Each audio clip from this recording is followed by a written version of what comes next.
No sé por qué no se grabó nada. Me imagino, no sé, si se grabaron 15 minutos de clase, después no se grabó nada. Ya. Entonces, como les mencioné en la última clase, pero ustedes ya vieron las bases de datos. Algunos se dieron cuenta de lo poderosas que son las bases de datos para encontrar conclusiones científicas que a veces apoyan lo que uno cree, a veces las conclusiones científicas refutan lo que uno cree, ¿cierto? Y eso hay que aplicarlo a un debate, y el debate va a tener 4 tiempos, ¿ok? Vamos a tener tiempo 1, que es la presentación de los argumentos, ¿cierto? Les voy a mostrar aquí una persona que hace una presentación de argumentos de forma impresionante, un profesional del debate, ¿no es cierto?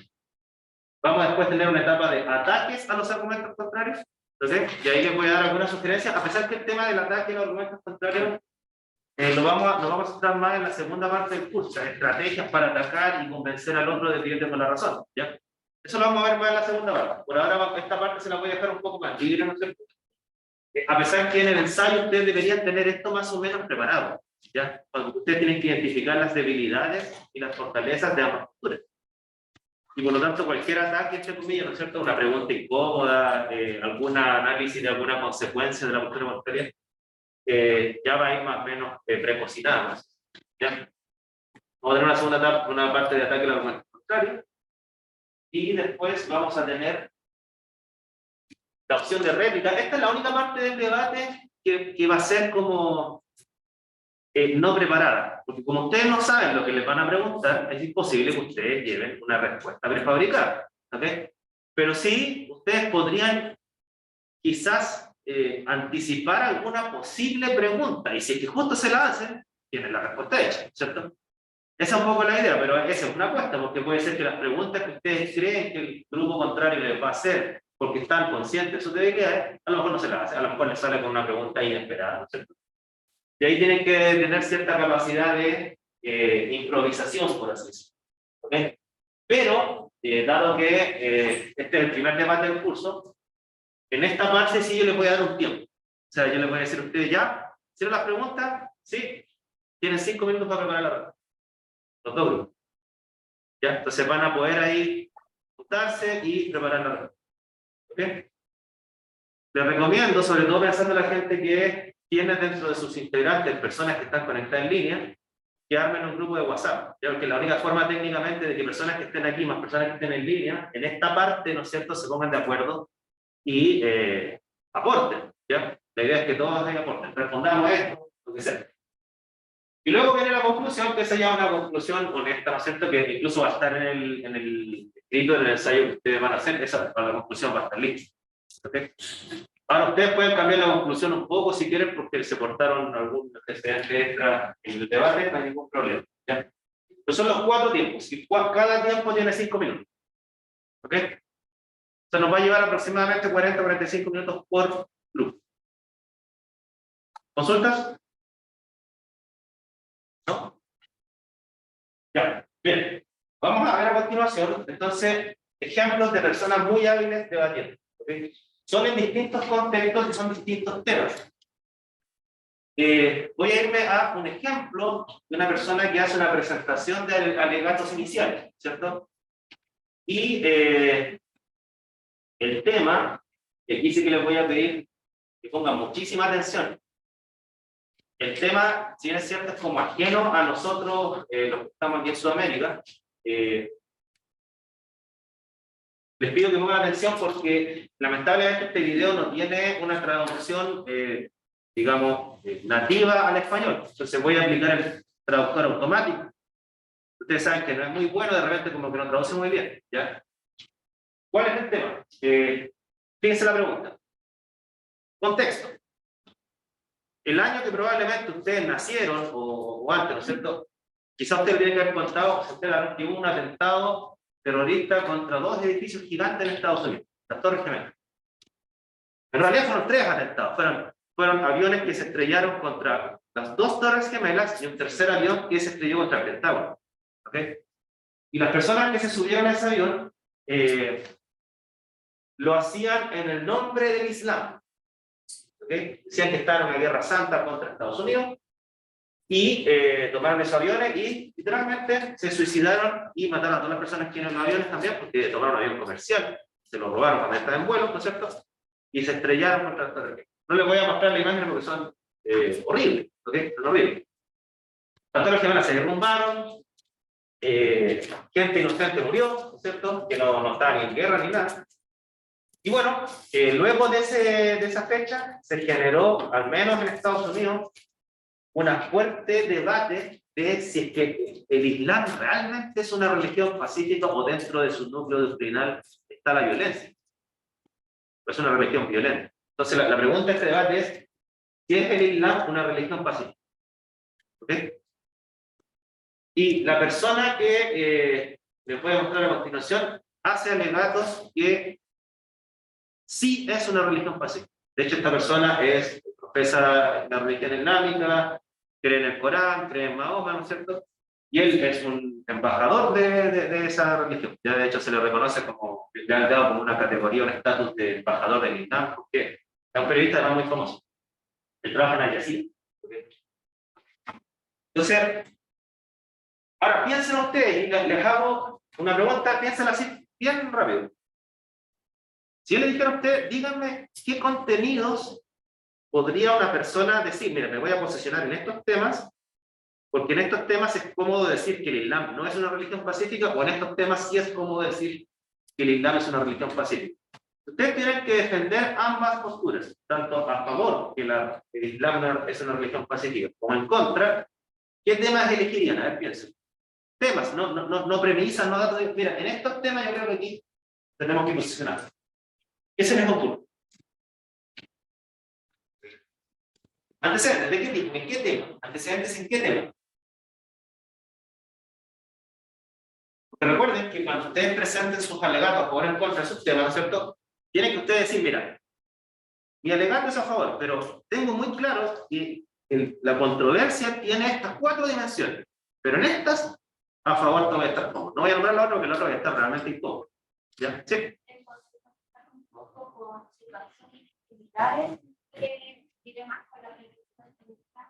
Pero también dilemas con otras religiones donde están a favor o de ya, tú nombraste, creo haberte entendido 2 dimensiones. O sea, por un lado, situaciones similares, uno podría decir similares en atentados.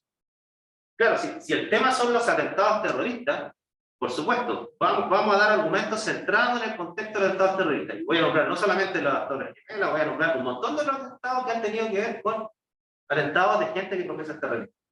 Si yo me centro en eso, por supuesto que las personas que están abogando en contra de la moción, que es una religión pacífica, van a estar bien cómodos, ¿cierto? A nadie le gusta, digamos, reconocer que este no es el único atentado, hay muchos más.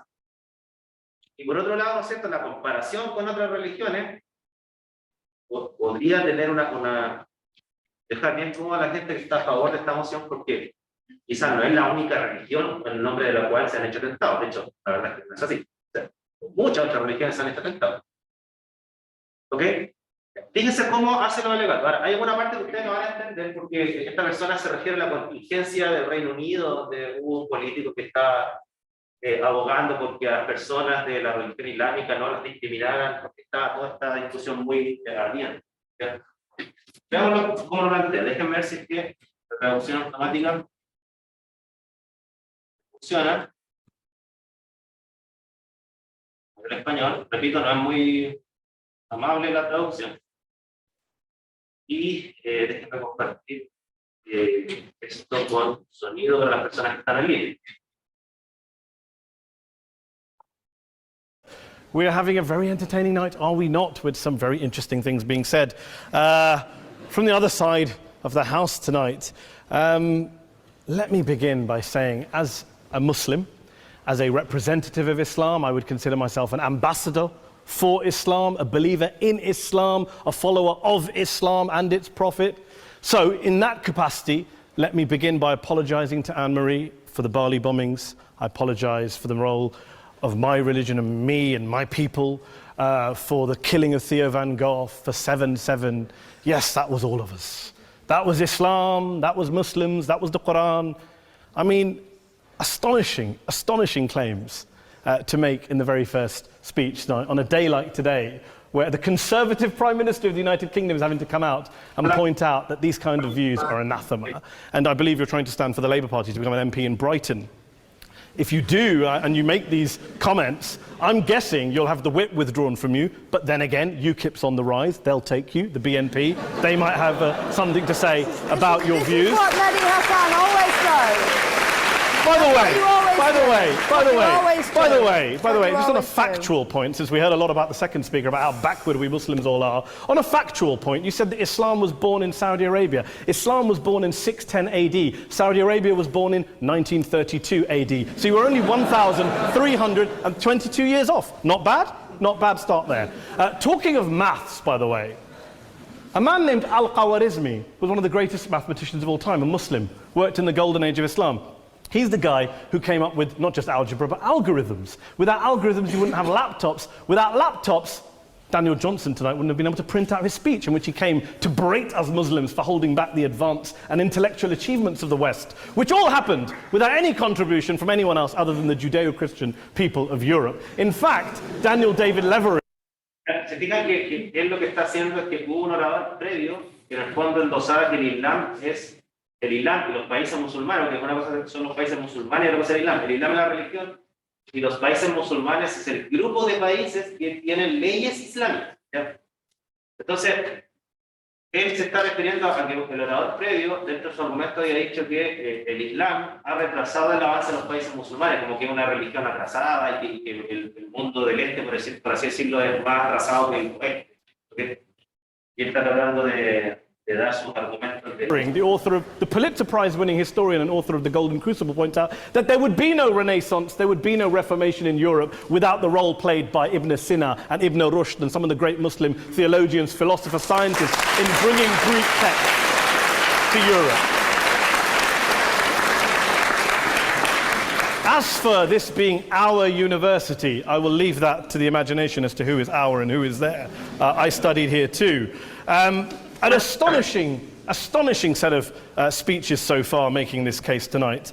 A mixture of just cherry-picked quotes, facts and figures, self-serving, selective, a farrago of distortions, misrepresentations, misinterpretations, misquotations. Daniel talked about my article in the New Statesman, which got me a lot of flack, where I talked about the anti-Semitism that is prevalent in some parts of the Muslim community, which indeed it is. Of course, I didn't say in that piece that it was caused by the religion of Islam. In fact, modern anti-Semitism in the Middle East was imported from, finish the sentence, Christian, Judeo-Christian Europe, where I believe some certainly bad things happened to the Jewish people. In fact, Tom Friedman, Jewish-American columnist in the New York Times, told me... ¿Saben lo que es el antisemitismo? El antisemitismo es una especie de movimiento político que, por así decirlo, acosó y violentó al pueblo judío desde su éxodo que tuvo, porque cuando surgió el cristianismo, ¿no es cierto? Como el cristianismo surgió como una especie de negación a la ley de la Torá, que era el del pueblo judío, luego hubo una persecución de los judíos no tenían nación. Entonces los judíos empezaron a irse a distintas partes del mundo, hasta que después de la Segunda Guerra Mundial, el Reino Unido, que tenía ocupado un territorio, ¿no es cierto?, decidió darle Israel. ¿Okay? Entonces el antisemitismo es en el fondo no reconocerle al pueblo judío, ¿no es cierto?, que tiene un lugar el cual, según ellos, les pertenece, porque eso también es debatible, ¿no es cierto? Y claro, parte de ese antisemitismo fue el que después tomó Hitler, ¿no es cierto?, para irse por los judíos también. ¿Okay? Y él lo que está planteando es que el antisemitismo que se le está endosando incluso a la religión islámica, porque también ellos tuvieron un conflicto con los judíos, en realidad viene de la religión judía y de los cristianos. ¿Ya? In this very chamber last week that he believed, had Muslims been running Europe in the 1940s, 6 million extra Jews would still be alive today. So I'm not going to take lessons in anti-Semitism from someone who's here to defend the Judeo-Christian values of a continent that murdered 6 million Jews. Moving swiftly on. Moving swiftly on. Yes. Se escuchan que se generó un murmullo de indignación. Cuando le dijo, ¿qué vienes tú, que eres judío cristiano, ¿no es cierto?, a endosarle un antisemitismo al Islam, cuando ustedes son los campeones del antisemitismo? O sea, ustedes inventaron el antisemitismo y fueron los que más gozaron los judíos. Entonces, Y como el orador previo era profesaba la bondad de ese grupo de religiones, dijo, no vengo a recibir lecciones de ti antisemitismo, si tú eres judío cristiano. Y se generó como una sensación como de indignación. Y mire, va a venir una persona que lo va a enroscar y le va a decir, porque no se alcanza a escuchar ni a traducir bien, ¿no es cierto? Tú estás haciendo lo que acabas de hacer, es lo mismo que tú abogas que no le hagan al Islam. En el fondo, atacar a alguien por su religión y endosar los pecados de los que lo cultivaban, ¿no es cierto? Bien. Absolutely. Well, I'm about to make that point. No, I'm about to make that point. You're right. I agree with you. I agree with you. I agree with you 110%. That is my point. I don't think Europe is evil or bad. I'm a very proud European. I don't want to judge Europe on that basis, but if we're going to play this gutter game where we pull out the Bali bombing and we pull out examples of anti-Semitism in the Islamic community, then of course I'm going to come back and say, well, hold on. I mean, look, let's be very clear. Daniel here was a last-minute replacement for Douglas Murray, who had to pull out. And Douglas and I have a well-documented differences, but to be fair to Douglas, as to be fair to Anne-Marie and to Peter, atheists. Atheists see all religions as evil, violent, threatening. What the problem I have with Daniel's speech is that Daniel comes here to run this robust defense of Christianity, forgetting that his fellow Christians, people who said they were acting in the name of Jesus, gave us the Crusades, the Spanish Inquisition, the anti-Jewish pogroms, European colonialism in Africa and Asia, the Lord's Resistance Army in Uganda, not to mention countless arson and bomb attacks on abortion clinics in the United States of America to this very day. I would like a little bit of humility from Daniel first before he begins lecturing other communities and other faiths on violence, terror, and intolerance. Ya bien, entonces, porque esto sigue, obviamente no tenemos tiempo para hablar entero, pero usted se fija, ¿en qué se centró en esta última parte la persona? ¿Cuál fue su punto fuerte?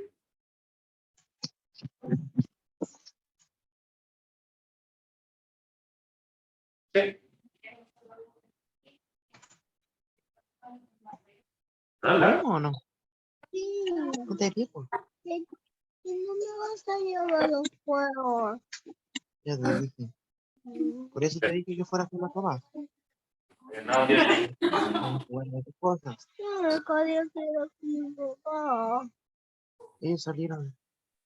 Ahí sí. Ya, disculpa, ahora También implementó de que las personas, los oradores anteriores eran ateos, entonces los ateos ven las religiones como algo malo. Y también implementó el tema de la comunidad que es más como para defender a un grupo de personas. Y también contextualizó como la mezcla de las religiones, la universidad muy española, también en Estados Unidos, en española. Exactamente, fueron esos dos puntos, ¿no es cierto? Y esos dos puntos, fíjense que esta persona lo que hace con esos dos puntos que tú mencionas, hace dos premisas. Dice, aquí hay dos premisas lógicamente buenas. Opción número uno, yo soy antirreligión, ¿ok? Y por lo tanto, para mí, dado que todas las religiones tienen todo este historial de matanza, etcétera, y no se salva ninguna, ¿ok? Entonces, o decimos, todas las religiones son malas, y por lo tanto el Islam no es particularmente violenta, es solamente una religión más dentro de otras, que todas tienen pecados y además tienen bondades, ¿no es cierto? Por lo tanto, la pregunta es si el Islam es una religión pacífica. Bueno, es tan pacífico como cualquier otra religión y es tan violenta como cualquier otra religión. Y él decía, bueno, esa postura él la respeta, esa es la postura de los ateos. Pero los ateos no vienen a decir que el Islam es particularmente malo, los ateos dicen todas las religiones son malas. ¿Ok? O la opción número dos es decir, mira, en realidad yo profeso una religión, no soy ateo, pero no vengo a endosar al Islam nada particularmente malo. ¿Con qué cara? Si yo profeso otra religión. Pero lo que él critica es, uno no puede levantar como premisa solo el Islam es malo, porque una de dos. Si soy ateo me estoy contradiciendo, porque los ateos dicen que todas las religiones son malas, o estoy mintiendo, porque si yo profeso otra religión, los datos muestran que mi religión también es tan mala como el Islam. Entonces no hay una forma de levantar una premisa coherente para decir que el Islam, solo el Islam, es violento. No sé si me... Ahora, esto es un gran razonamiento súper sofisticado, así que no estoy diciendo que todo se nos sale así de suave esta forma de argumentar, es una argumentación súper sofisticada. Pero estamos analizando a una persona que es extremadamente buena debatiendo. O sea, es como analizar a Messi. Yo no le voy a decir a hacer el pase de Messi, pero por lo menos vea una persona experta en esto que lo hace súper bien. ¿Ya? Entonces, por eso ustedes tienen que elegir las premisas más adecuadas. ¿Ya? Y la premisa es: el Islam no es particularmente violento, es pacífico y tiene sus pecados, pero son, de hecho más adelante lo dice, las personas que cometen atrocidades son minorías. El Islam, lo dice más adelante, es practicado por 1,6 billones de personas, es un tercio de la humanidad que profesa el Islam, parece que es la religión más popular de todas. ¿Y cuántas personas cometen crimen? 20, 100. ¿Hay algo particularmente violento? Bueno, fíjense que más adelante esta otra persona, porque esta forma de argumentar es la argumentación coherentista, se basa en premisas fuertes. ¿Ok? La premisa fuerte es: el Islam no es muy distinto a cualquier otra religión. Esa es su premisa fuerte. Y de ahí concluye que la crítica al Islam está de más. Pero fíjense lo que dice después. Después ven un dato.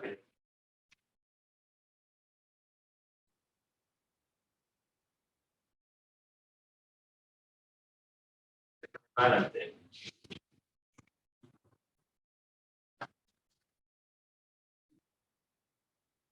A ver.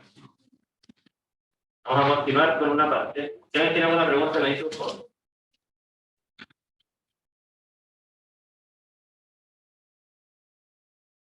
Nearly all suicide terrorist attacks have in common is a specific, our esteemed opposition, one who's actually an... Pónganse ahora. Va a apelar a un estudio científico. ¿Ok? What I find so amusing tonight is we're having a debate about Islam, and the opposition tonight have come forward. We have a graduate in law, a graduate in modern history, a graduate in chemistry, and you know, I admire all of their intellects and their abilities, but we don't have anyone who's actually an expert on Islam, a scholar of Islam, a historian of Islam, a speaker of Arabic, even a terrorism expert or a security expert or a pollster, let alone to talk about what Muslims believe or think. Instead, we have people coming here, putting forward these views, putting forward these sweeping opinions. Listen to Professor Robert Pape of the University of Chicago, one of America's leading terrorism experts, who, unlike our esteemed opposition tonight, studied every single case of suicide terrorism between 1980 and 2005, 315 cases in total. And he concluded, and I quote, "There is little connection between suicide terrorism and Islamic fundamentalism or any of the world's religions. Rather, what nearly all suicide terrorist attacks have in common is a specific secular and strategic goal to compel modern democracies to withdraw military forces from territory that the terrorists consider to be their homeland." And the irony is, when we talk about terrorism, the irony is that the opposition and the Muslim terrorists, the Al-Qaeda types, actually have one thing in common, because they both believe that Islam is a warlike, violent religion. They both agree on. Ya, se fijan el dato que da. ¿Cuál es el argumento detrás? A ver si lo captaron. Porque cito un estudio científico con datos, pero ese dato, ¿qué argumento defiende? ¿O qué argumento apoya? ¿Sí?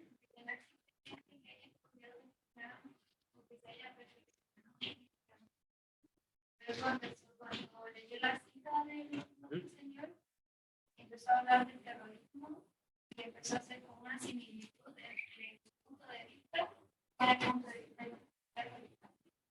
Algo por lo que... Sí. Y cita uno de los pocos trabajos que hay, ¿no es cierto?, que analiza 300 y tantos casos. ¿Y qué es lo que hace? ¿Qué es lo que hace ese estudio? A ver.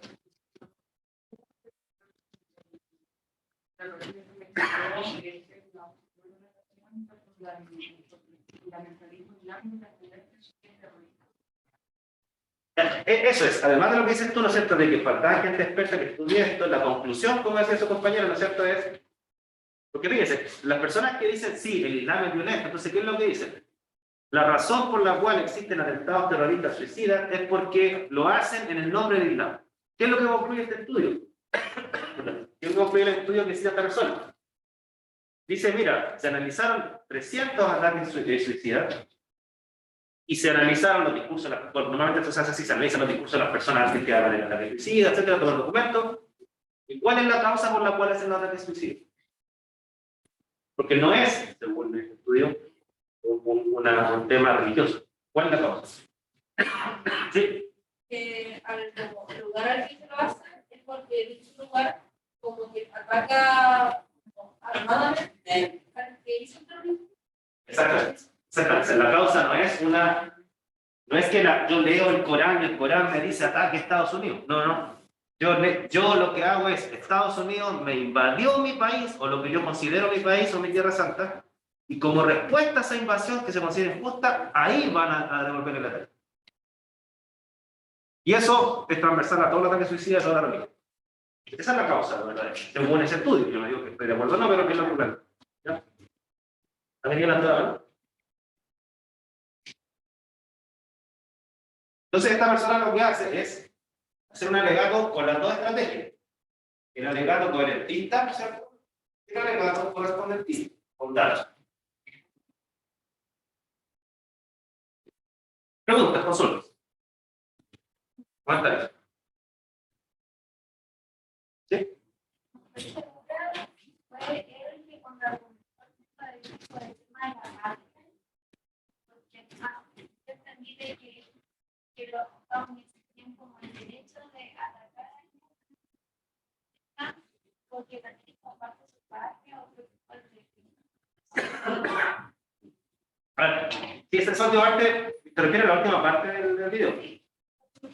Claro, o sea, en el fondo lo que plantea él después de dar ese dato, yo también lo interpreto porque tampoco lo entendí del todo, pero una vez que el dato, entendí que les dijo al grupo contrario, bueno, las únicas personas que creen que hay un contenido, un llamamiento de la violencia explícito en el Corán, ¿no es cierto? Son precisamente las personas que en venganza de una ocupación interpretan en el Corán como que hay un llamamiento a hacer un ataque suicida, y las personas que están al frente ahora en el grupo contrario haciendo la alegato contrario. Y eso lo toma él como que en el fondo los que están en el grupo contrario tienen la misma mentalidad del terrorista. Ven violencia donde no la hay. ¿Okay? Así lo entiendo. Hay otra parte donde está el alegato en contra, ¿ya? Por razones de tiempo voy a decir que lo alcanzo a ver después, pero la idea es que usted haga una presentación así, o sea, ojalá este nivel sería maravilloso, pero ni yo puedo hacer una cosa así, ¿cierto? Pero en el sentido de presentar premisas y presentar datos. Y para eso voy a plantear el siguiente tema. Ya, fíjense, vamos a cambiar de tema, otro contexto. Voy a tomar un tema súper contingente y quiero que me hagan una respuesta honesta porque quiero ver si se dividen realmente ustedes o no. ¿Ya? Mire, contexto. Ustedes saben que hay un nuevo gobierno y hay además una reforma constitucional. Y en el marco del nuevo gobierno se lanzó una reforma tributaria. Esa reforma tributaria, que es una reforma al sistema de recaudación de impuestos, ¿no es cierto? Lo que busca es recaudar más impuestos porque el país, la plata que tiene, ya la tiene ocupada para casi todo, ¿no es cierto? Entonces necesita más dinero y necesita más dinero para políticas sociales. ¿Okay? Por ejemplo, para incrementar la pensión básica, ¿no es cierto? Entonces, ¿de dónde va a sacar más dinero el gobierno? Contexto. Dice, mira, vamos a hacer lo siguiente. Vamos a tomar a las personas más millonarias de Chile, los que se llaman los super ricos, ¿ok? O sea, que tienen dinero de acuerdo a sus criterios en exceso. Y estamos hablando de personas que tienen millones de dólares, no estamos hablando de una persona así como que tiene 100 millones en el banco, o sea, harta plata, pero eso no es considerado súper rico, ¿ya?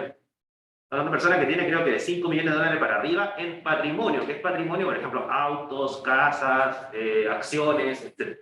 Creo que es de 5 millones de dólares para arriba. Y a esas personas se les va a aplicar un impuesto adicional, es decir, todos pagamos impuestos, incluso ustedes cuando compran una bebida, ya tienen un impuesto al valor agregado, ¿cierto? Ustedes están pagando un 20% más de lo que vale ese producto por impuestos. ¿Okay?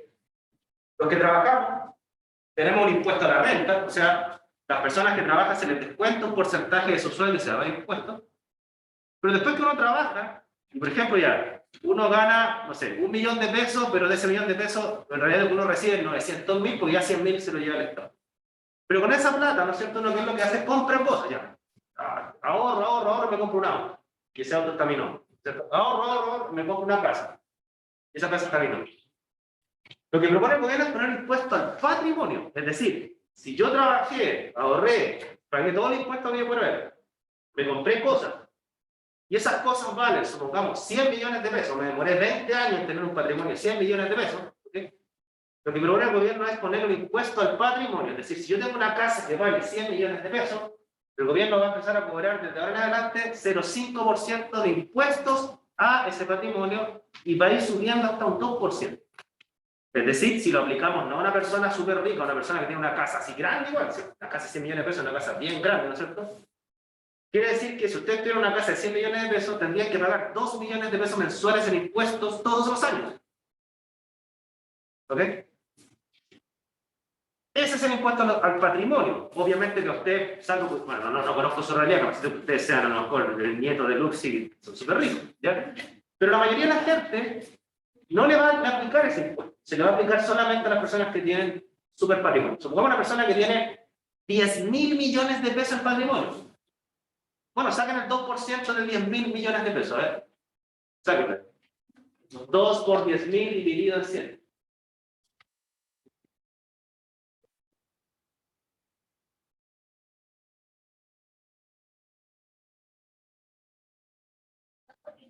Dividido en 100. ¿Cuánto? 400. 200. O sea, una persona que tiene un patrimonio de 10.000 millones de pesos en cosas va a tener que pagar 200 millones de pesos al año en impuestos. Entonces, se genera la controversia. Ese es el contexto de la controversia. Por un lado está la tensión entre, por un lado, dimensión social, necesitamos más recursos para ayudar a los que más lo necesitan. Ese es un contexto. Y eso choca con el derecho a la propiedad. O sea, si yo ya pagué todo el impuesto y me compré algo que es mío, ¿no es cierto? Ahora me lo pueden quitar de impuesto, porque todos los años me van a cobrar un 2% de ese patrimonio, y si no lo pago, me lo quitan. Entonces está la tensión entre la ayuda social y el derecho a que no me quiten lo que yo ya pagué, y ya pagué los impuestos bien por haber y me estás cobrando otra cosa. ¿Ya? Entonces,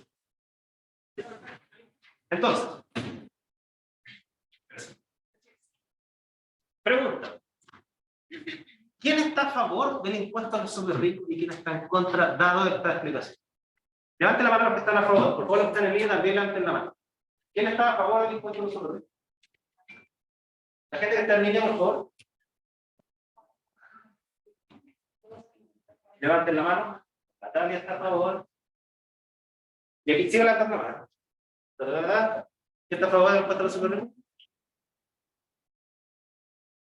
Entiendo que el resto está en contra. ¿Sí? No lo tengo, como No, aquí no queremos tibio. Juégatela. Juégatela nomás. Si todo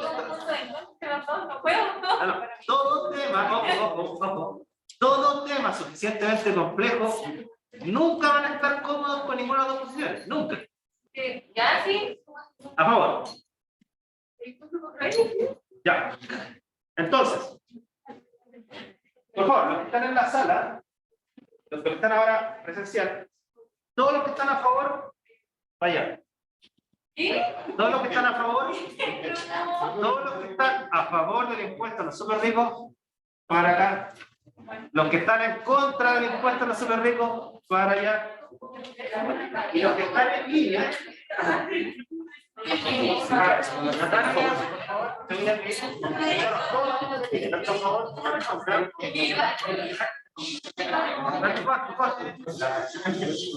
Guarda silencio 5 segundos.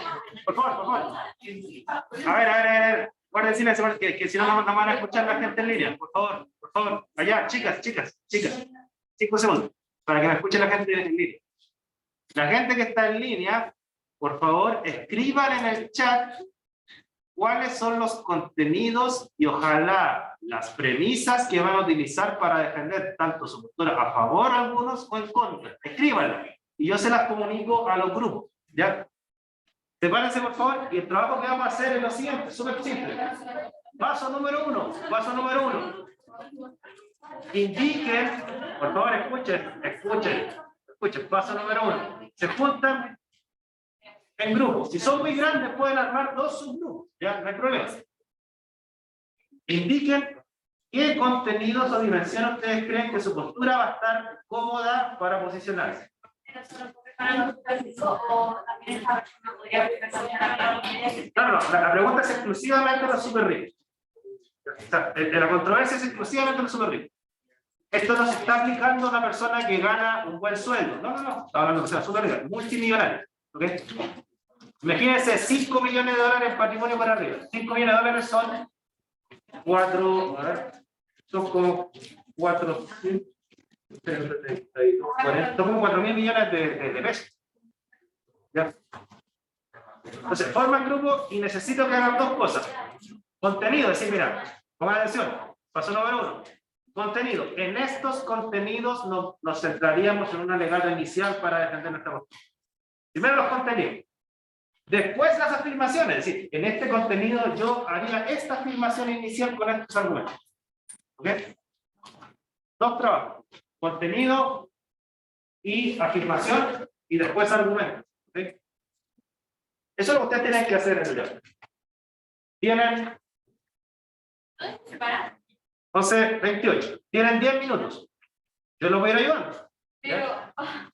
no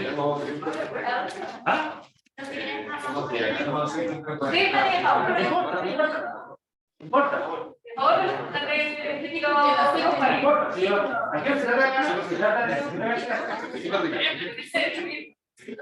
Ustedes que son muchos, divídanse en sus grupos y después comparten. ¿Ya? Yo voy a ir a cada grupo.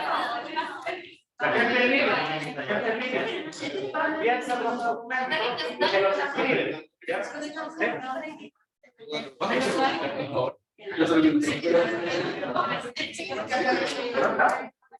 No, mira,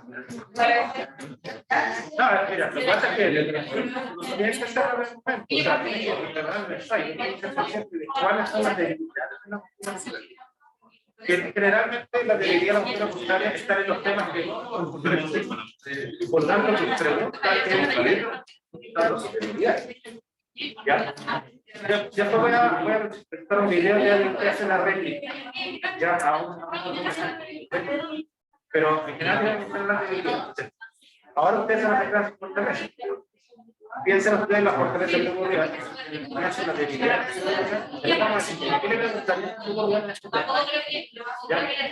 Ahora hay una estrategia que le presentar al momento del vehículo. ¿Cómo lo que un paso extremo? Llegamos a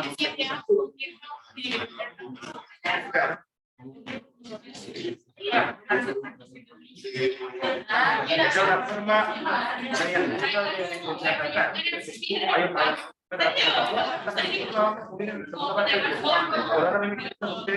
al menos que somos caletas.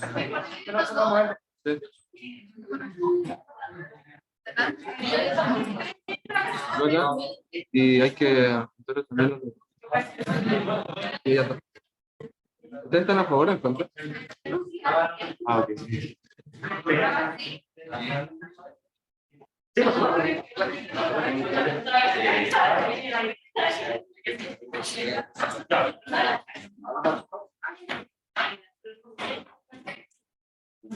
En línea, por favor. Me van escribiendo en el chat los argumentos y los contenidos a favor para hacer su alegato. Yo los voy a ir leyendo, no los vamos a ir proyectando acá. Si los quieren decir verbalmente, me dicen y el audio está bueno. ¿Ya? Así que se les puede escuchar. ¿Sí? ¿Ya?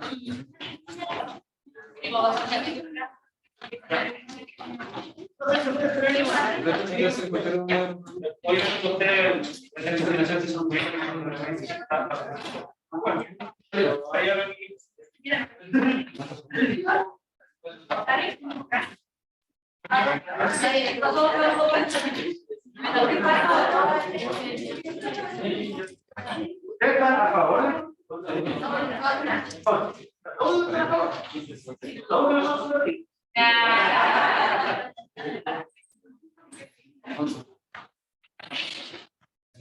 Ya, entonces, vayan diciendo, voy a decir, yo creo que es un contenido bueno para centrar en el argumento. Ustedes están a favor, ¿cierto? A favor serían estas dimensiones: una dimensión moral, una dimensión económica, una dimensión psicológica. Piénsenlo, ¿en qué se posicionaría con comodidad para estar a favor? ¿Qué dimensión? Hay varias dimensiones, ¿sí? Obviamente no hay una dimensión química acá, no hay una que es la química, hay dimensión física. Pero probablemente hay dimensión económica, probablemente hay dimensiones morales, probablemente hay dimensiones sociales. Piensen. ¿Escucharon lo que piensen lo mismo? Piensen las dimensiones, es el problema en las cuales se solucionaría. ¿Qué dimensión tiene este problema? ¿Tiene dimensión económica? Sí, claro. ¿Tiene dimensiones morales? Sí. ¿Tiene dimensiones sociales? ¿Tiene dimensiones económicas? Pues, ¿tiene dimensiones biológicas? Entonces, tengo cuatro dimensiones. Pero, de esas cuatro dimensiones, ¿cuál es? Vamos a ver con esta. Así que la ¿cuál es? Claro, si alguien tenía la única dimensión, está todo de acuerdo. Y ahora, ¿qué premisa levantaría en ese dimensión? Sí,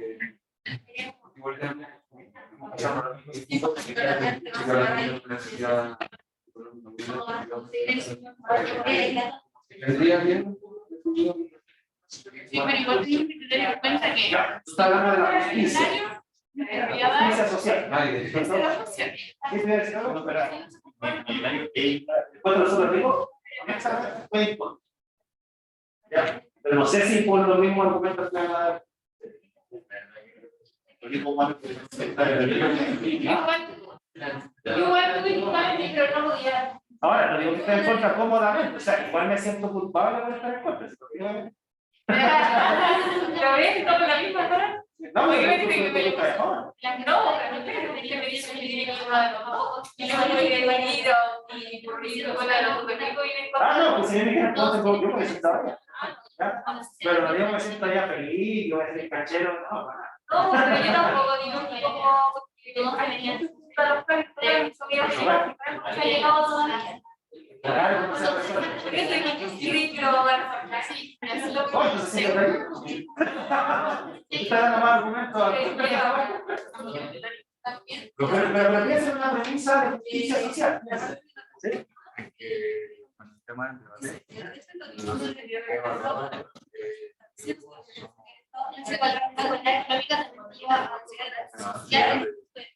Mira, alguna cosa. Dentro de ese debate, yo veo que están como planteando que el tiempo que se les puede. Yo lo voy a ver. ¿Ya? Y eso puede llevar a cosas de vivir.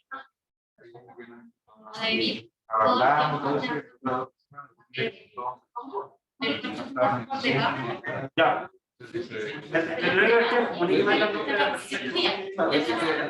Yo lo voy a ese día no realmente, pero si no existiera, sería aún mayor. Sería aún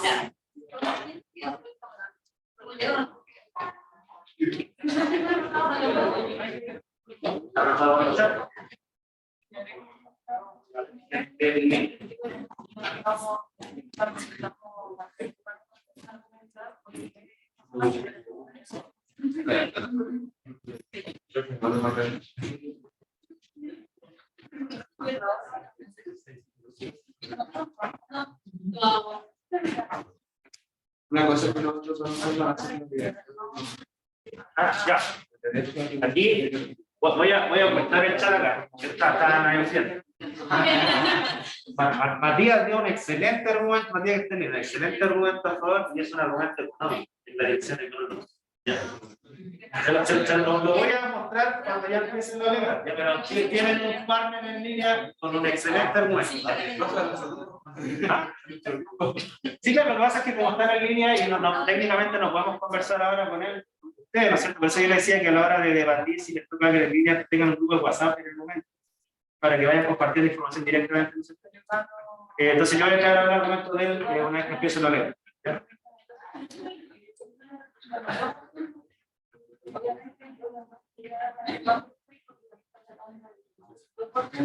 Por lo que leí, la ganancia de los económicos de forma incremental a nivel país.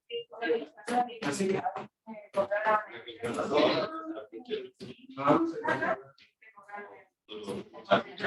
Ustedes están en la división económica.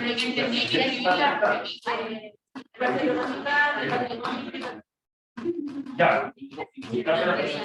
La parte económica que debe entender todo tipo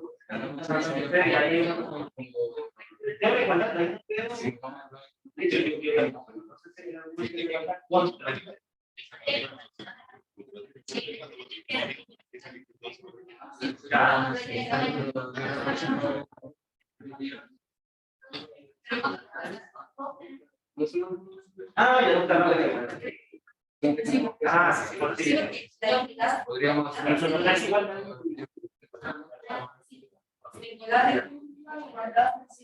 Ese es un argumento por favor.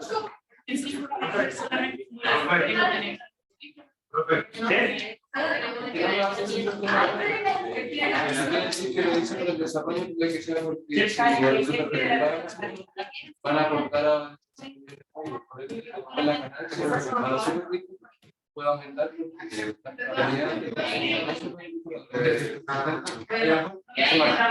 porque el país va avanzando.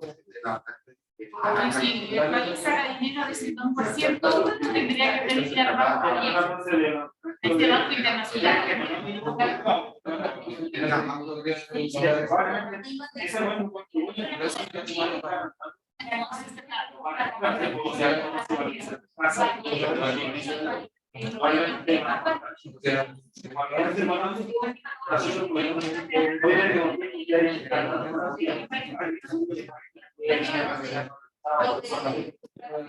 Y el sueldo a su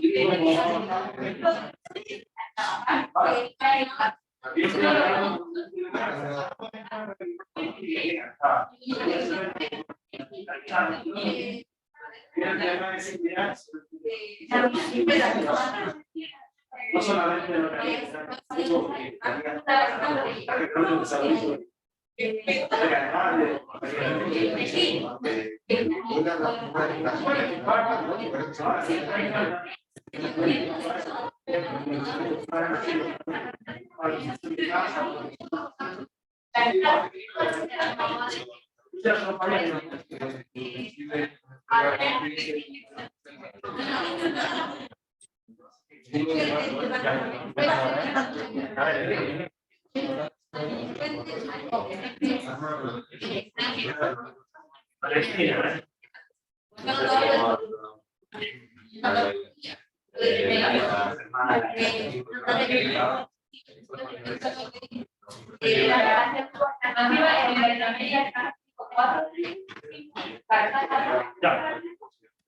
Aquí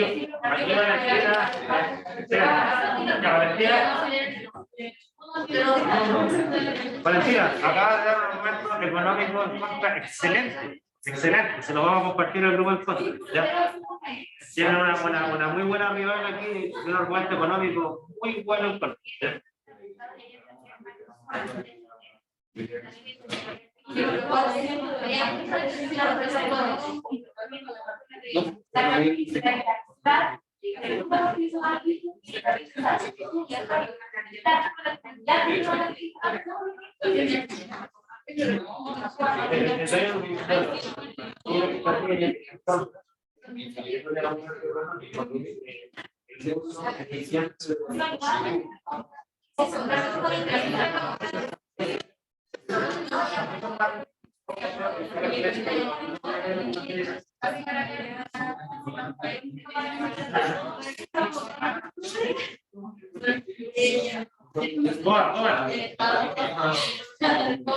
¿Cuánto cuento ya?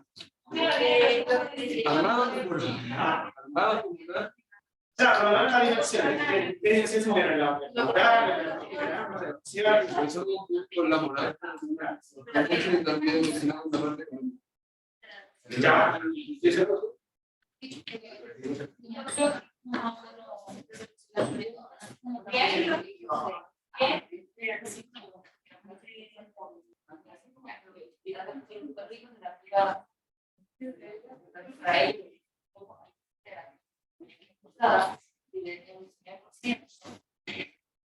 Ay, eso es la se siente bien, estoy diciendo que los súper ricos pagan menos. No,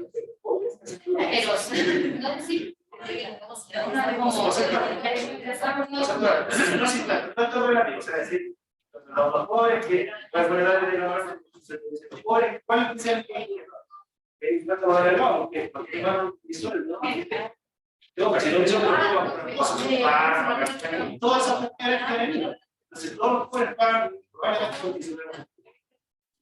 En cambio, los ricos quizás 10% de los ciudadanos que son y no está grabado más de 2%. A pesar de que la aplicación sería menos que el 50% equivalente de impuestos casi todos los casos. ¿Sí?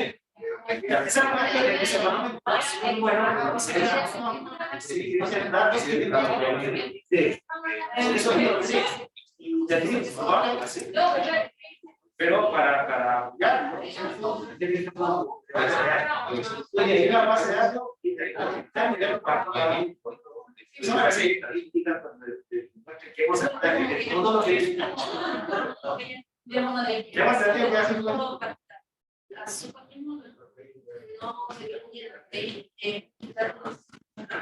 llegando más comentarios en el chat. No sé qué. Ya no hay, ya no se puede explicar por la ley. Hay un periodo porque yo había dicho que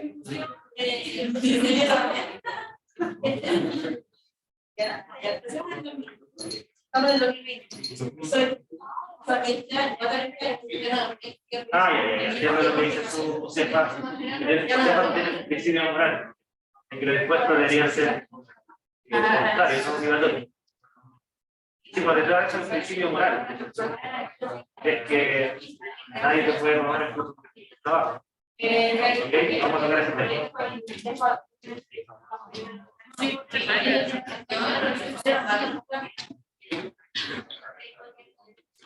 Ya, aquí Edra da el argumento poco extendido del que da de que en el fondo nadie se debería apropiar del fruto de su propio trabajo.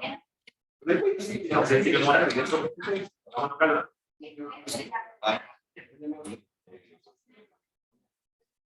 Ya, un minuto más. Un minuto más y comenzamos. Un minuto más y comenzamos.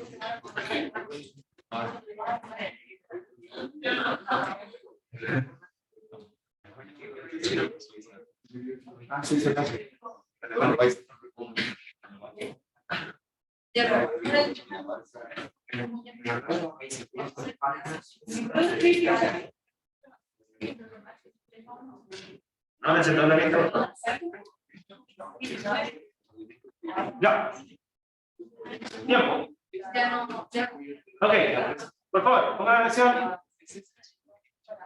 Manténganse en sus puestos. Vamos a hacer lo siguiente, por favor. Ya. Está claro que usted a todos les va a decir, pucha, me faltó tiempo. Si obviamente estamos haciendo un circular de los tiempos súper acotados, en la realidad ustedes le van a dedicar más tiempo al debate.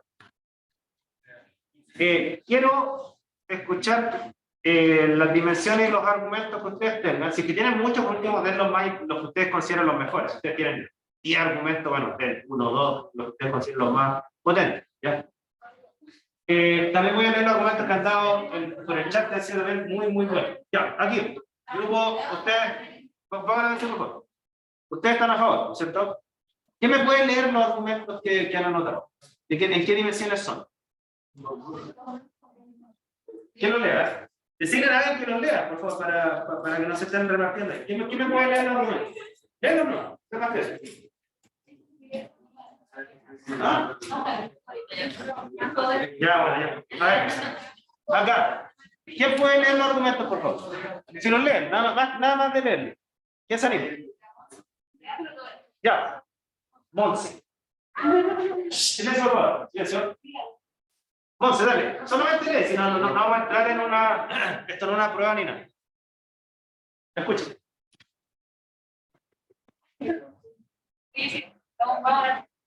Bueno, como quieran, pero lean. Uno de los argumentos que encontramos que fue como se levantó el dinero, el patrimonio aumenta, el patrimonio como una casa, un auto, todo así que uno va quebrando. Por lo que tiene como consecuencia que los ricos se hacen más ricos y los pobres se hacen más pobres. Por ende, para disminuir la brecha entre estas dos clases sociales, el impuesto ayudaría mucho para que así la distribución sea mucho más equitativa. Ya.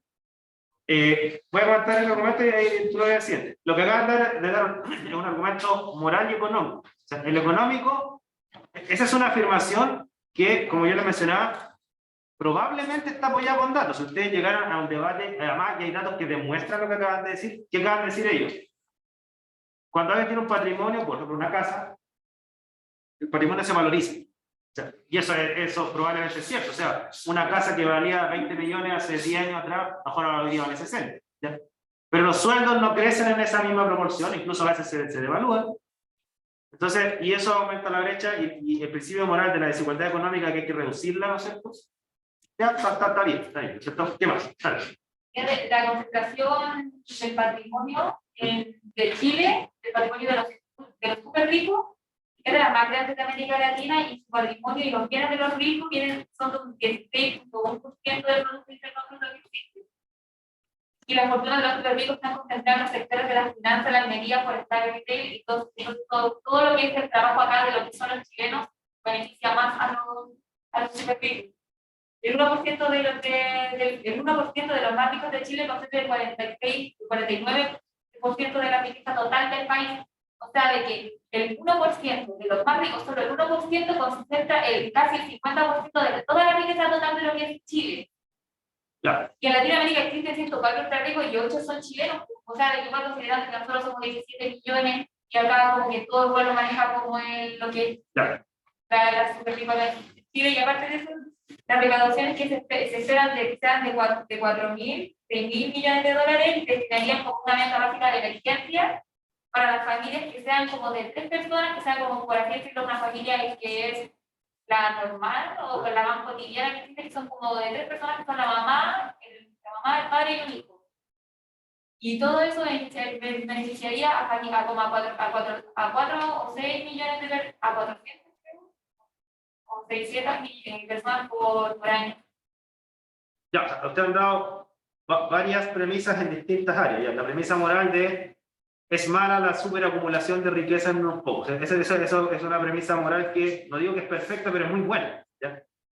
Los datos que están dando también, que parece que los que manejo yo son muy próximos a eso, ¿no es cierto? Son datos que sustentan eso, ¿no es cierto?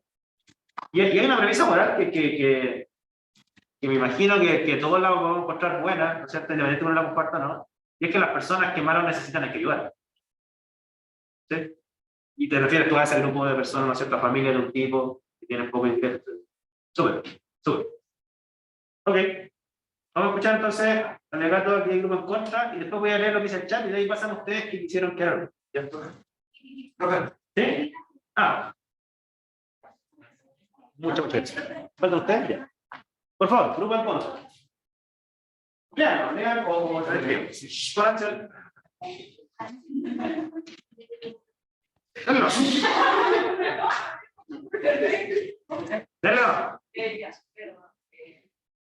El derecho al patrimonio propio, porque por más dinero que ellos tengan y por mucho más patrimonio que ellos tengan y el modo de la gente no, igual tendrá para el patrimonio derecho propio, ya que debe ser igual para todos, ya que todos tenemos igualdad de ley. No siempre hay igualdad de condiciones, no sé, por ejemplo, una persona que recibe 500.000, una que recibe 500.000 millones, no, pero sí hay igualdad de la ley. Hay patrimonio igualitario. Hay derecho a patrimonio igualitario. Igualdad ante la ley es un principio moral. Okay. También está que, por más, ya, si se llegase a cumplir dicha ley, se pasarían dichos ingresos al Estado. Pero ¿qué pasa? Que también hay un uso muy distinto de los recursos públicos por parte del Estado. Entonces, ¿qué nos asegura que esos ingresos y recursos sean bien ocupados? Aparte también está que si se llega a cumplir dicha ley, muchos de los super ricos Ya, muchos de los súper ricos se irán del país, lo cual afectará mucho más de la economía, lo que ya está ahora. ¿Qué nos conviene que pase eso? La fuga de capitales, igualdad ante la ley, y el otro que había mencionado, que Derecho a patrimonio. derecho a patrimonio, que está en el marco de la igualdad ante la ley. O sea, no puede ser que el patrimonio de algunos sí no se les toque y el patrimonio de otros no, ¿no es cierto? Fuga de capitales, y había un tercero que se me olvidó, ¿verdad? Uso eficiente de los recursos. El despilfarro fiscal, ¿no es cierto? Que esa afirmación, ¿no es cierto? Si está avalada con datos, sería muy fuerte, ¿ya? Si no está avalado, esa afirmación es peligrosa, porque puede venir, por ejemplo, un grupo contrario y decir esa afirmación es falsa. Tengo un dato que muestra que Chile tiene el uso de los recursos públicos más eficiente de todo el mundo. Y ahí murió, ¿no es cierto? ¿Sí, sí? Podría respaldar con el plan de gobierno ahora y relacionarlo con el partido que lo está liderando. O sea, si esas dos variables se conjugan para mostrar que el plan de gobierno actual con el gobierno actual despilfarran plata y se demuestra, ahí ese argumento sería bueno. Pero si no hay nada que lo respalde, o al revés, si hay datos que lo refutan, sería así como se dispararían en el pie con ese argumento. Lo de la fuga de la capital, nos referimos, por ejemplo, a los países tradicionales. ¿A lo que hablan? Países que están. Sí, bueno, de hecho, la fuga de capitales, no sé si ustedes saben, desde que se anunció la reforma tributaria, ya 160 personas sacaron sus patrimonios. Chile, de los súper ricos, 160 de esas, no como personas, sus patrimonios no movieron a otros países. Porque hoy en día es súper fácil mover el patrimonio. Ya, voy a leer lo que está en el chat de hace. Más que quiera evitar la corrupción, este dinero estaría dirigido a países todavía más que eliminando la corrupción, estaría como. Es que se ya desaparece fiscales, haciendo lavado de dinero, cosas así. ¿Ok? ¿Sí? Buen argumento, buen argumento. Voy a leer los argumentos que están en el chat, ¿eh? Profe, ¿Sí? ¿lo podría leer yo? ¿Sí? ¿Quién me habló con el chat? ¿Quién me habló en línea? Soy yo, Josefa. Josefa, dale. Ya, yo estoy en contra porque ¿por qué debo contribuir con mi dinero a la economía del país? Más que un impuesto obligatorio debería ser voluntario. Como mencionó mi compañera Valentina, no se sabe a dónde llegará el dinero. Esta medida puede ser un arma de doble filo. Además, usted mencionó que teníamos que ver el tema también moral, de ayudar a las otras personas que lo necesitan, pero si bien también hay personas que se aprovechan de estas situaciones, teniendo la oportunidad de trabajar, no lo hacen porque el gobierno también les da dinero para poder, entre comillas, como sobrevivir, no es el término, pero si bien se aprovechan, entonces si está este impuesto, habría más desempleos y siento que eso no es bueno. Súper bien, Josefa. De hecho, lo que acaba de hacer Josefa no es un argumento, es un ataque. Porque ella se refirió al argumento moral. ¿Se fijan? Por supuesto, el argumento moral es bueno, ¿no es cierto? Hay que ayudar al que lo necesita. Pero Josefa acaba de atacar el argumento moral. Sí, bueno, pero si le damos dinero y a cambio de eso nada, y esta persona no trabaja, porque no quiere trabajar, ¿no es cierto? Se genera una dependencia hacia el Estado, se genera todo un círculo vicioso de que mucha gente se puede aprovechar, pudiendo trabajar, no trabaja. Yo tampoco, es como que si le van a dar la familia van a dejar de trabajar. Encima este proyecto estaría pensado cuando empezó la pandemia del COVID-19 y las familias no podían ir a trabajar y había mucha gente que no podían ir a trabajar. No, perdón, este proyecto está pensado ahora, no fue la pandemia. Pero al inicio cuando se había pensado, acá dice que cuando se había recién empezado la pandemia del COVID-19. No, es que son dos cosas distintas. O sea, una cosa es que se pensó en una renta básica universal por el COVID, eso es cierto. Pero la reforma tributaria, la que estamos discutiendo ahora los súper ricos, esa la planteó Marcel en el gobierno actual, la planteó en marzo. Yo creo que por eso mismo debe ser un control de eso, porque tampoco es como que le van a gastar como un sueldo a toda la familia, porque esa no es la idea tampoco de que el Estado va a estar manteniendo a unas pocas familias y dándoles como el sueldo que tiene una persona normal por ir a trabajar. Por eso tiene que existir algo bueno, una buena distribución del dinero para eso. Y estar quitando dinero, por así decir, quitar, de que es distribuido para que beneficie como son como 317.000 y 420.000 pesos chilenos destinado a familias que son como 4.000 familias en Chile. Es dinero distribuido, o sea, para familias de los más vulnerables. Sí, mira, sí, lo que tú acabas de hacer es una réplica del ataque. Súper bien, súper bien. Ya, sí, lo digo, ningún ataque es incontestable, te lo voy a decir, ¿ya? A lo que voy yo es que esa es una buena forma de atacar, es decir, mira, si aceptamos esto de darle un sueldo a una persona a cambio de nada, podría pasar esto. Por supuesto que ese ataque no es perfecto, pero es bueno, ¿ya? Lo que tú dices es decir, no, pero una persona que quiera dejar de trabajar por recibir 300.000 pesos, o sea, no tiene sentido. Ahora, todos esos ataques y respuestas, si van además avalados por datos, es donde se vuelven más fuertes o menos fuertes. Porque, por ejemplo, si lo que acaba de decir Josefa tiene datos que demuestran que personas que antes trabajaban y luego de recibir esta ayuda dejaron de trabajar, representan el 80% de este grupo, sería un excelente argumento. ¿Ya? ¿Sí? De hecho, sí hay datos que lo demuestran, porque si bien, por ejemplo, cuando estuvo el IFE, el desempleo fue en aumento, así la gente estaba desesperada por tener trabajadores en sus negocios, lo veíamos en el barrio Mex, si no me equivoco, y en Patronato, las personas buscando quién los pudiera ayudar en sus negocios, y cuando se acabó el IFE, como entre comillas mágicamente, las personas buscaron nuevamente trabajo porque ya no tenían ese ingreso adicional. Ya, si hay un dato oficial que corrobore lo que tú estás diciendo, sería espectacular. Yo lo otro. Tú. Yo sí que la manera de que el hecho de que se coge más impuestos a los ricos no va a generar dependencia económica sobre las familias más pobres, al contrario, por eso son bonos. Pero lo que mi punto va es de que, bueno, voy a trabajar en supuestos, de que uno asegura que después para los súper ricos va a estar utilizado en exactamente esos bonos. O porque los bonos familiares de cada familia representan un tipo de educación financiera y son un tipo de guiamiento. Y que no asegura que el Estado va a estar a cargo de la familia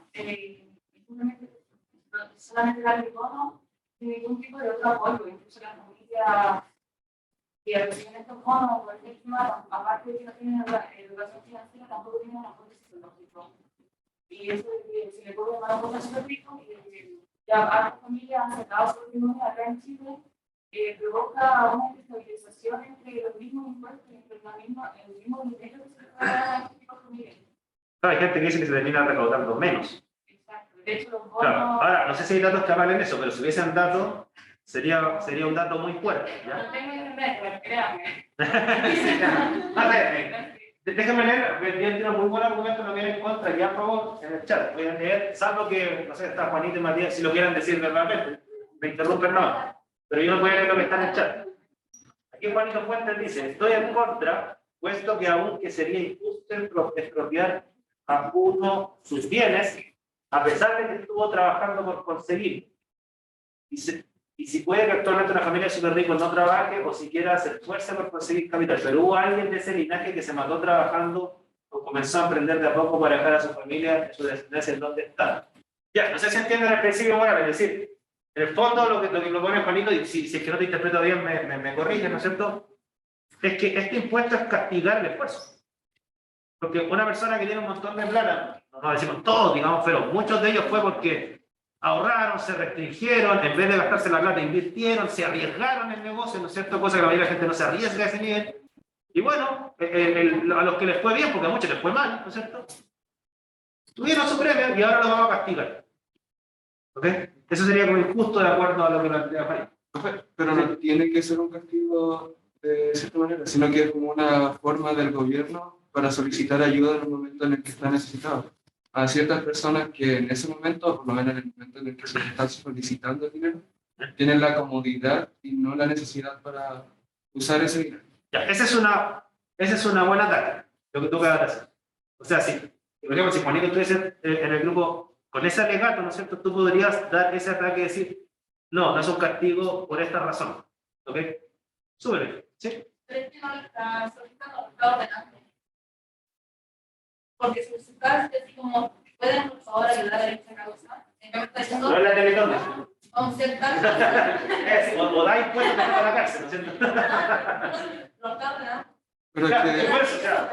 Es que bueno, cuando el Estado ordena esa punta pistola, o sea, decir, o me das impuestos, te digo preso. pero es que no tienen que estar ordenándolo directamente. Porque como ellos mismos dijeron, también están los súper ricos que se van del país. Lo que está haciendo el país es, está solicitando a los súper ricos que se queden y que puedan pagar ese impuesto. Los súper ricos, ahí entra su valor moral.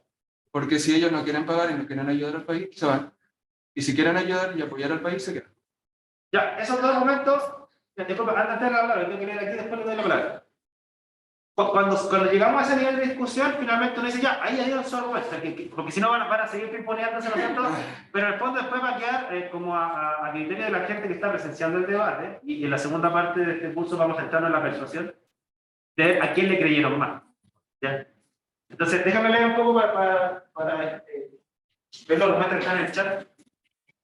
Matías, que da argumentos a favor, ¿no es cierto? Dice, los contenidos serían que los ricos tienen un buen sustento económico para mantener todos sus bienes como corresponde.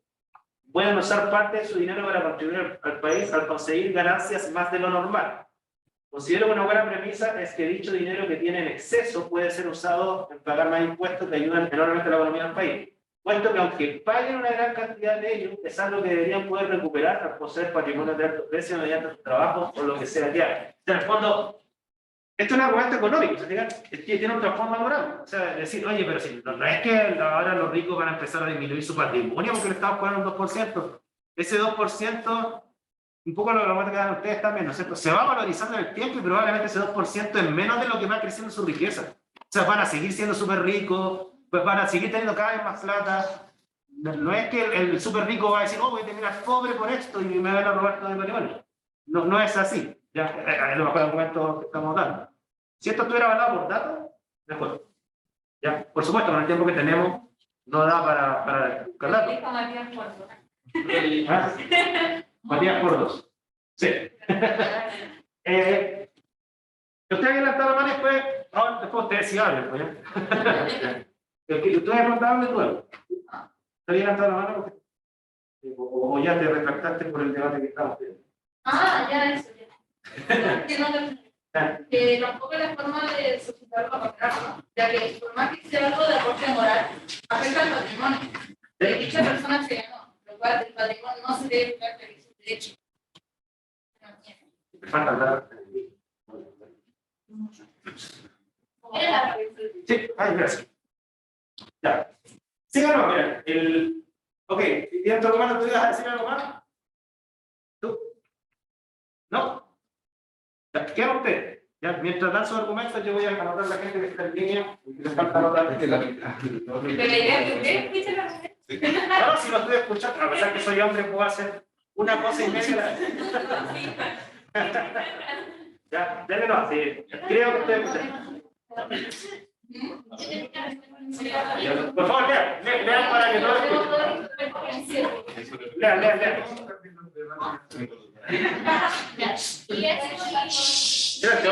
Ya, bueno. Estuve buscando en el corto tiempo que se nos dio. Una persona para ser considerada súper rica en Chile tiene que tener un patrimonio igual o mayor, no, ni siquiera igual o mayor, mayor a 5 millones de dólares. Lo que hoy en día en Chile equivalen a 4.378.800.000 pesos. Cuenta hasta decirlo. Sí, es complicado porque tiene muchos ceros, muchas cifras. Bueno, esto equivale a 10.000 veces, aproximadamente, ni siquiera de aproximadamente, si lo aproximamos bien, a 11.000 veces el sueldo mínimo chileno.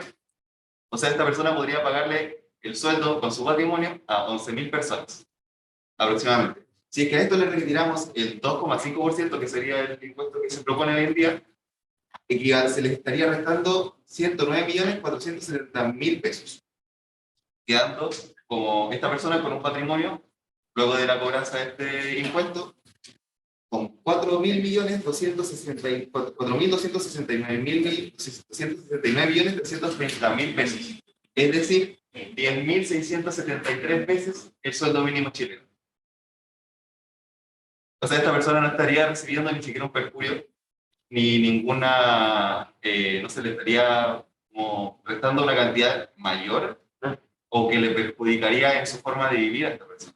Matemáticamente parece así como un roce, así como ni siquiera le saca sangre. En este momento nadie me podría decir, creo, en esta sala, que esta persona cuánto dinero perdió o cuántas veces fue como cuánto dinero perdió. Súper. Las cifras nadie me la podría decir en este momento, es tan grande. Interesante cálculo, porque en realidad cuesta hasta decirlo la cantidad de dinero que tiene una persona. Y estamos hablando de miles de millones. Hay chilenos que tienen así miles de millones de dólares, 2.000 millones de dólares, 5.000 millones de dólares. Creo que estas cifras son al súper rico más pobre. Sí, te cálculo, exactamente, porque si tú se lo ves hecho, creo que Polman es el que más tiene, que tiene algo así como 15.000 millones de dólares. No, es Luxi. Tiene 23.000. 23.000. Impresionante. O sea, 23.000 millones es casi la mitad del presupuesto de todo el Estado de Chile. Tiene una sola persona. Pero lo que sí, para ser justo, hay que decir, ese es el patrimonio, no es el ingreso. O sea, no es que él recibe 23.000 millones de dólares todos los años, no, eso es lo que acumuló toda su vida. Con lo que dice el artículo que tengo, él recibió un ingreso superior en 2021 de 42 millones. ¿De dólares? Eso es lo que le ingresa anualmente. ¿Ya? En 2021, en medio de la pandemia. Claro, que no es lo mismo que el patrimonio. El patrimonio es lo que acumulado y con lo cual ha comprado bienes nominales. ¿Ya? Pero fíjense que lo que ustedes han hecho ahora es, me falta el área más de echar, fíjense.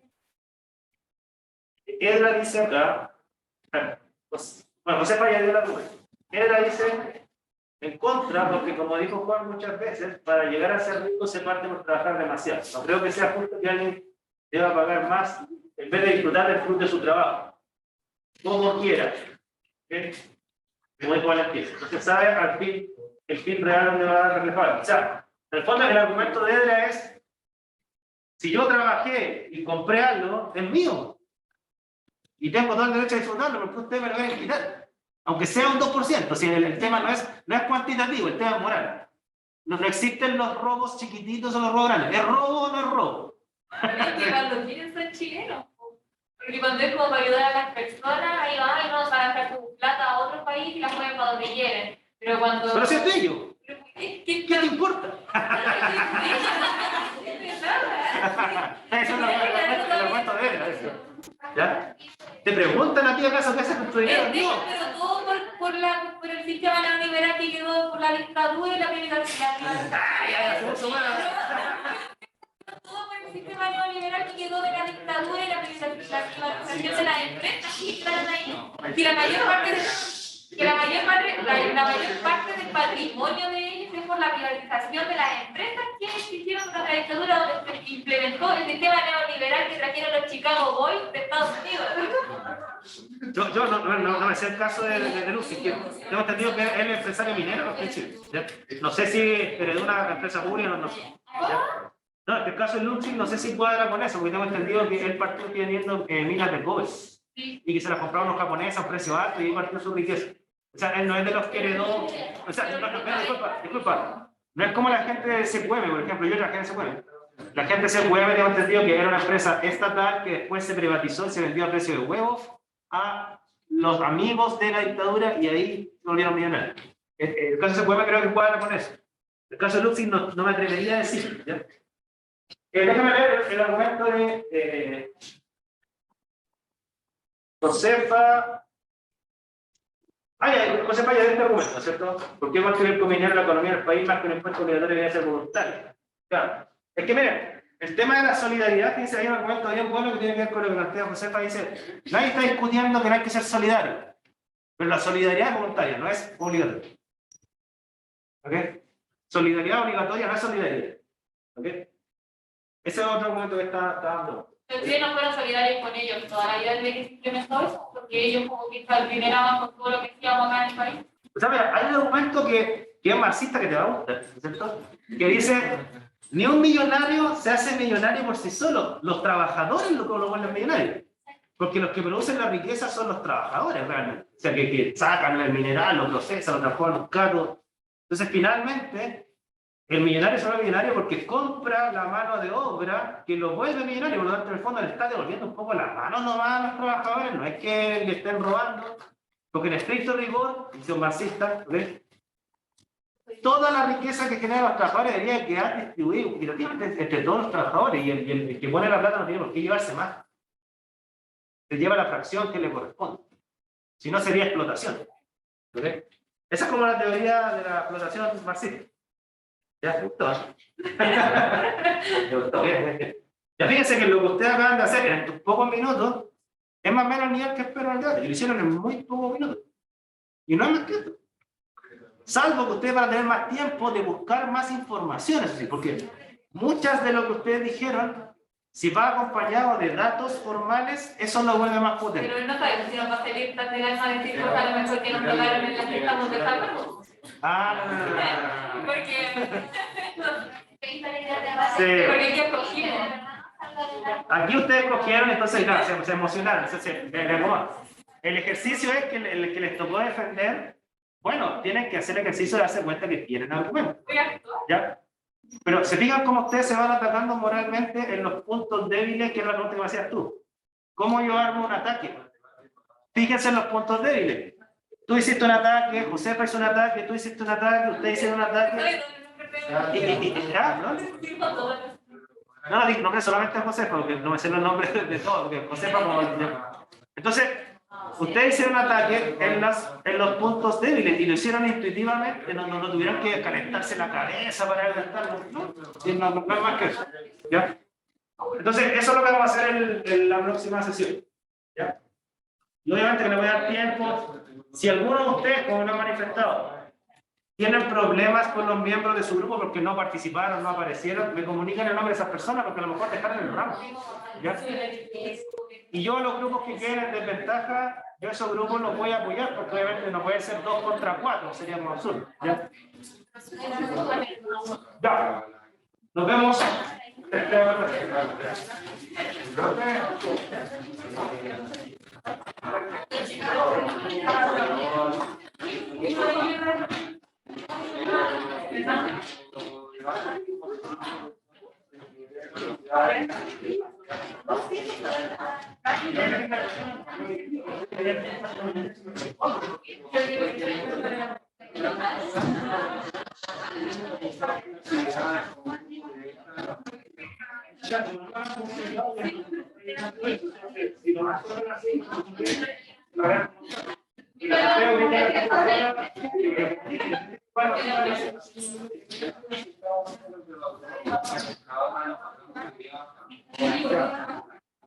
¿Qué pasa si no te vas a hacer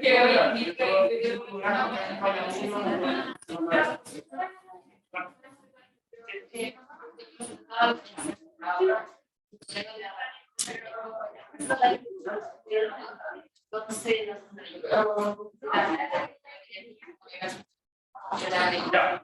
Mándame un correo, ¿sabes? Es así, yo le digo, mira, ¿qué pasa? Así. Ya, si necesito y siguiendo, tiene que poder. Sí, porque está ahí lo que es nivel. Entonces, como para no, sí, pues